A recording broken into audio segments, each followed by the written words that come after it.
taba mga master ng gugulayin ko. Talbos ng kamuting kahoy.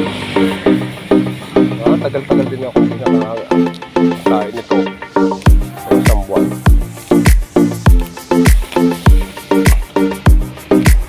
Yan, pataba. Kakagawa ng amtas.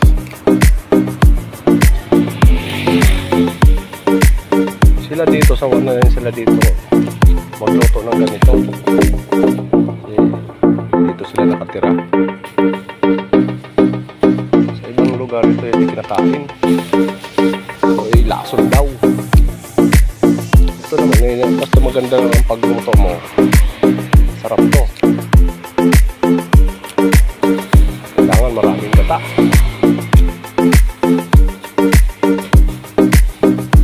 Sana walang ahas. Tataba pa naman, no? Balikan natin yung isa. Hindi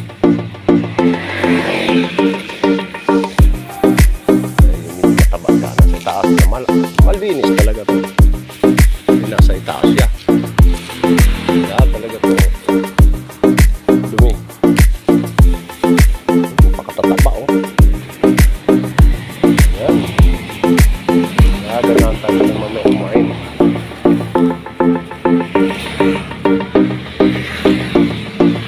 Ito naman ay tumutubo na. Mga 3 araw tumutubo na to.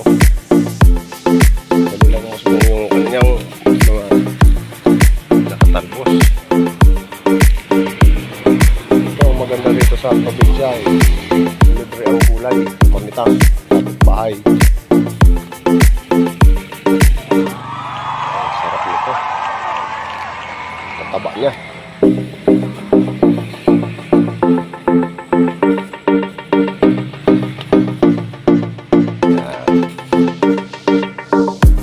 Kaya mga master nakatikim nito, hindi sabihin nyo hindi masarap, pero ito ay mas masarap pa kasi sa gabi.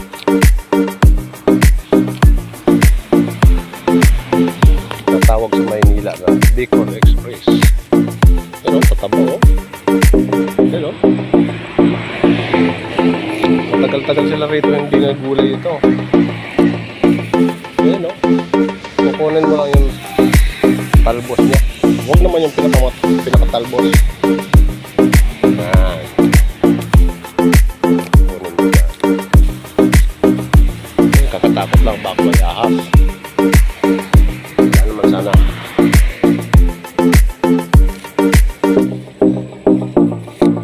Sipag ka lang dito sa probinsya, hindi ka magugutom. Mataas mo sa akin mga kamuting kahoy, eh. Ano? So, sarap mamitas ng hindi sariling tanim mo. Ay, mga talbos kamote, oh. Ang tataba, oh. Paano yung sitaw pa siya, oh. Yan. Ayan, pangdadag mamaya. Papaalam lang tayo may mayari. Yan, siyang sili, oh. Yan. Siling pan, oh. Ito, hinog na. Itasin na natin ito. Tamang-tamang mamaya. Oh, mataba, oh.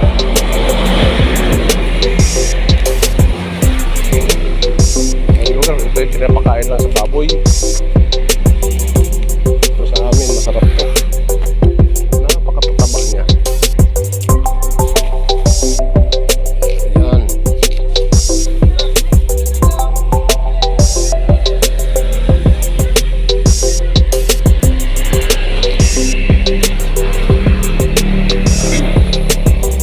Walang ahas.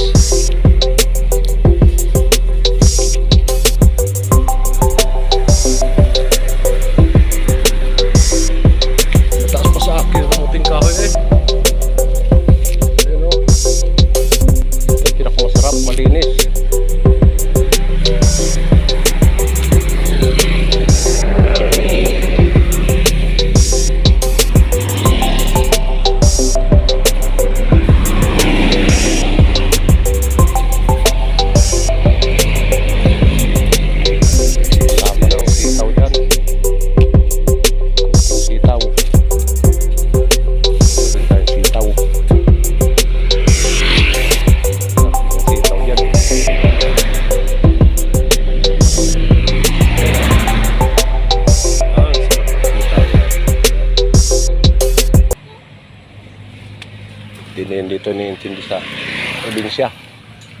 Magbitas ka na lang dito.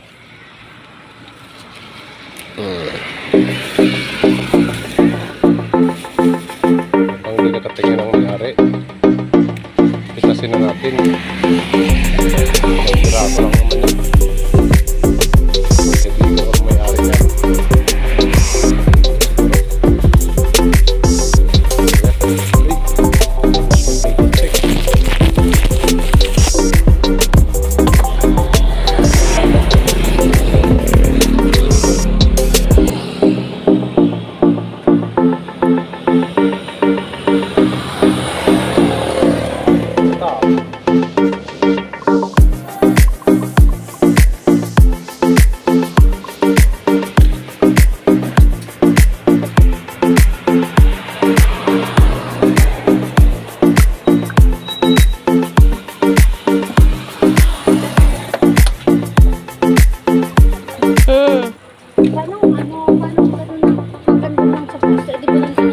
Oo. Dadaan lang siya. Buti hindi nakasama ang mga master, no? Pero yung mayari na dito.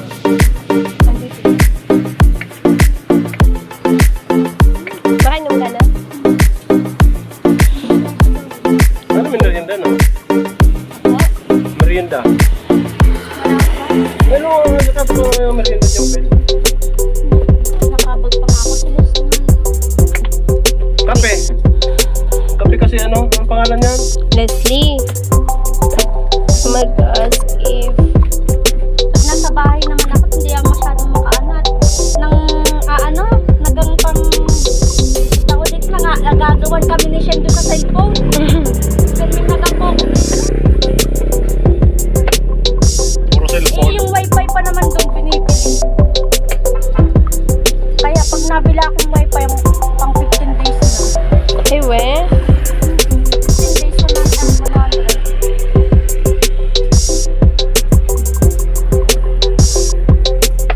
Pawak ko siyang Dito wala ditong piso wifi ganun.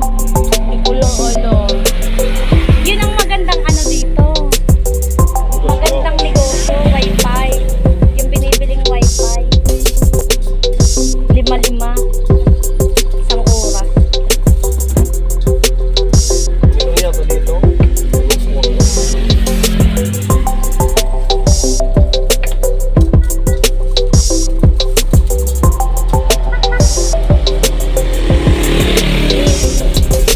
Dito pala nadaan na agad yung ano mo ba?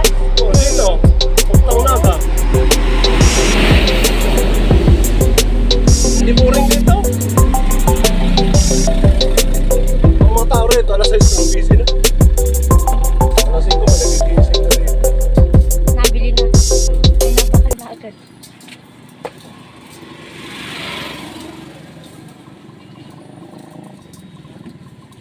Naka-wifi naman kayo dito eh. Pan-data lang kami. Data lang. Sa amin kasi walang data dun. Walang Yung signal signal. yung SIM card. Kaya minsan di talaga dun matawagan.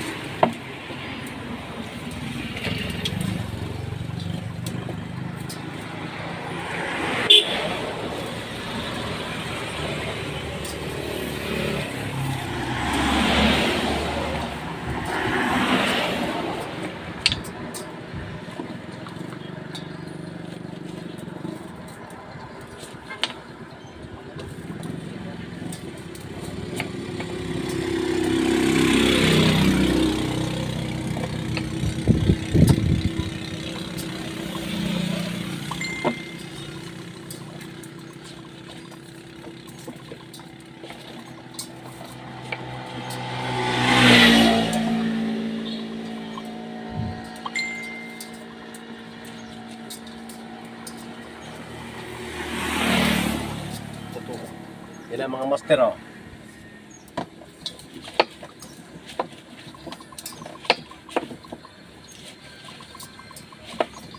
Ngayon pa lang, natatakam na ako eh.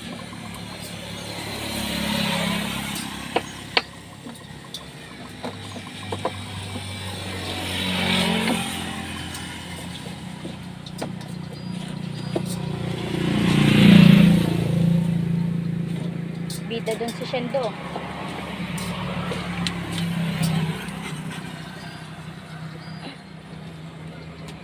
Tuturo na. Nung umuwi din kami, bida si Shendo sa bahay. Ha? Bida si Shendo sa bahay nung umuwi kami. Saalay siya doon. Sanay na nga siya sa tao eh, dati bagay hindi. At nasa bahay lang. Ngayon kahit pumunta ka sa ibang bahay, nakikilaro na siya. Dati puntang mall, dahil man lang makalakad-lakad.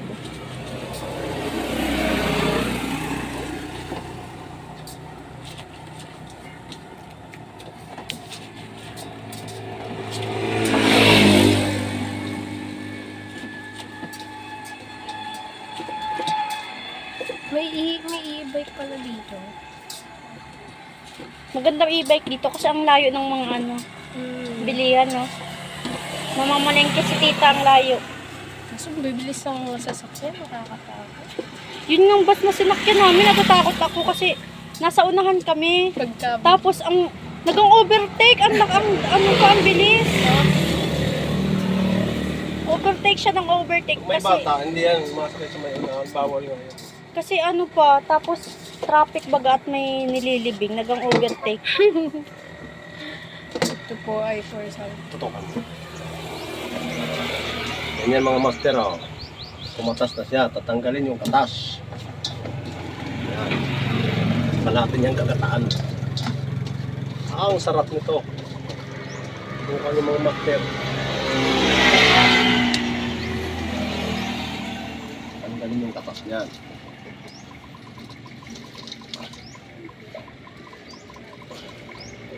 Matrabaho nga lang ito.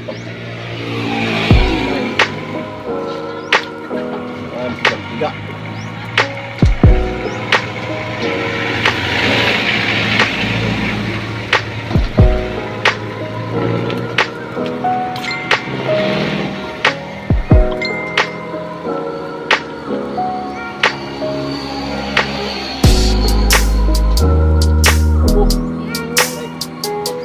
Pwede na po siya. Pwede na inumin.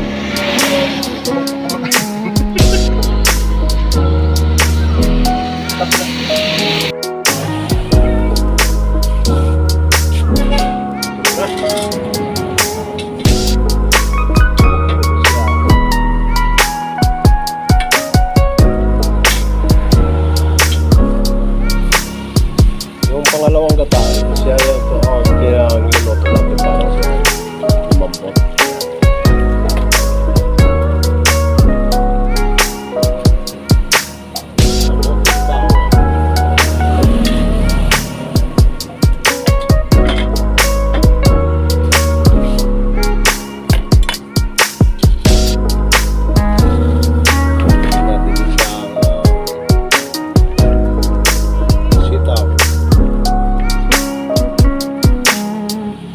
Kamay na lang pagbabayan para hindi siya na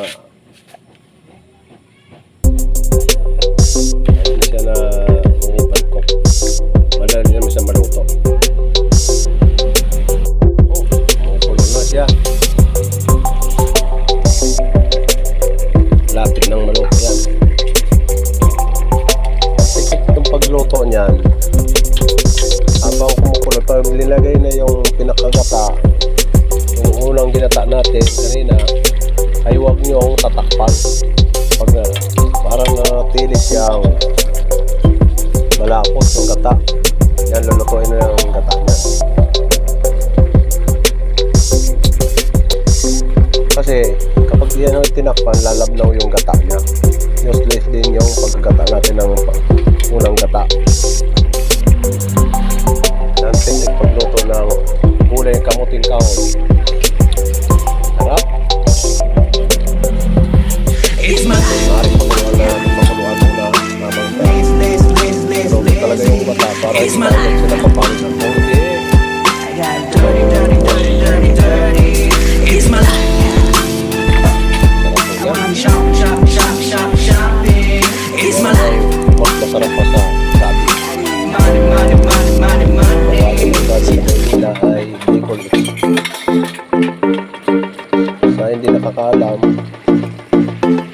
Itong talbos ng kamuting kahoy ay mas masarap pa sa gabi.